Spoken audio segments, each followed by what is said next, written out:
দেখতে অনেকটা কমলালেবুর মতো মনে হলেও এটি আসলে ভিন্ন একটি ফল, যা দিয়ে রান্না করা হয় মাছ, মাংস ও ডাল। বিশেষ করে এই ফল দিয়ে গরুর মাংস রান্না করলে গরুর মাংস হয়ে ওঠে আরও সুস্বাদু ও সুগন্ধময়। এটাকে ভালো করে মিশ্রণ করে ঢেকে দিব বাকি 5 মিনিটের জন্য। লেবু জাতীয় এই ফলের নাম সাতকরা, তবে সিলেট অঞ্চলে এটি হাতকড়া নামেই বেশি পরিচিত। এই সুগন্ধি ফলে রয়েছে প্রচুর পরিমাণ ভিটামিন সি, ক্যালসিয়াম ও ফসফরাস। একটা অথেন্টিক রেসিপি আছে, সেটা হচ্ছে সাতকরা দিয়ে গরুর মাংস, এবং সাতকরা দিয়ে গরুর মাংস কে না খেতে পছন্দ করে। ভারতের আসাম ও মেঘালয়ের পাহাড়ি এলাকাতে এর বেশি উৎপাদন হলেও সাতকরা মূলত সিলেটের ঐতিহ্যবাহী রান্নার উপাদান হিসেবেই পরিচিত। মাংস, মাছ কিংবা ডাল রান্নায় সিলেটের মানুষের পছন্দের একটি বিশেষ উপাদান এই সাতকরা। সাতকরা কিন্তু এখন শুধু সিলেটের মধ্যেই সীমাবদ্ধ নয়। সিলেট একটা পর্যটন নগরী, দেশের বিভিন্ন প্রান্ত থেকে যারা আসেন তারা কিন্তু সাতকরার স্বাদ নিয়ে তারা কিন্তু অনেক প্রশংসা করেন, অনেকেই আবার নিয়ে যান। বিভিন্ন ধরনের রান্নায় মূলত সাতকরার খোসা ব্যবহার করা হয়। এর অনন্য ঘ্রাণ ও স্বাদ খাবারে এনে দেয় ভিন্ন মাত্রা। বিশেষ করে সাতকরা দিয়ে গরুর মাংস রান্না সিলেটের দীর্ঘদিনের ঐতিহ্য। যেমন গাতরা পুরান বালা খাইলে একটা গ্রান লাগে, সেন্ট লাগে, তরকারি মাঝে দিলে, ডাল দিয়ে খাইলে আরও স্বাদ, বা যে কোনো ধরনের বিভিন্ন ধরনের আচার দেওয়া খাওয়া যায়, মনে করি এটা টেস্টি। 300-400 টাকা 500 টাকা মতো হালি বিকে, আর সিজন টাইমে আপনার 100 টাকা 80 টাকা 150 টাকা এরকম হালি বিকে। মোটামুটি আমাদের আলি সেল হয়ে ভালোই।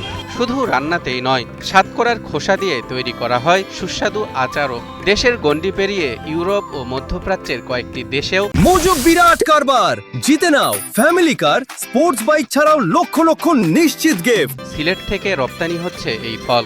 বিদেশ, লন্ডন, আমেরিকা তো সাতকরাটা হয়, এক্সপোর্ট হয়, এবং আমরা বাঙালি যারা আছে, সিলেটি যারা আছে, এটা অসম্ভব রকমের প্রধান খাদ্য। আমরা খাসির মাংস খাই, হাঁসের মাংস সাতকরা দেওয়া খাই, সাতকরার আচার আছে।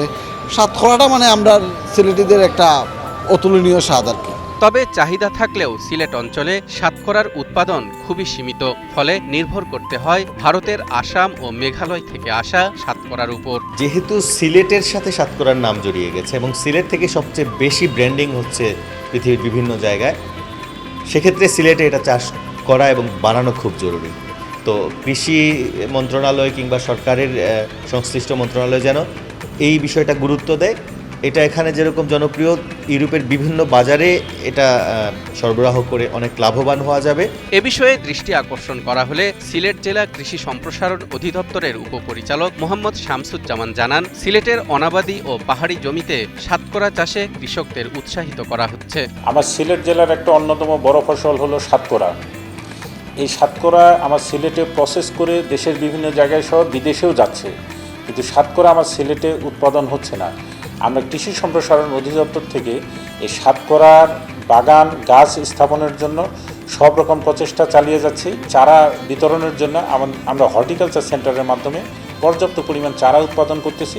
সবাই যাতে এখান থেকে নিয়ে এই সাতকরার আবাদে আমাদের এখানে করতে পারে।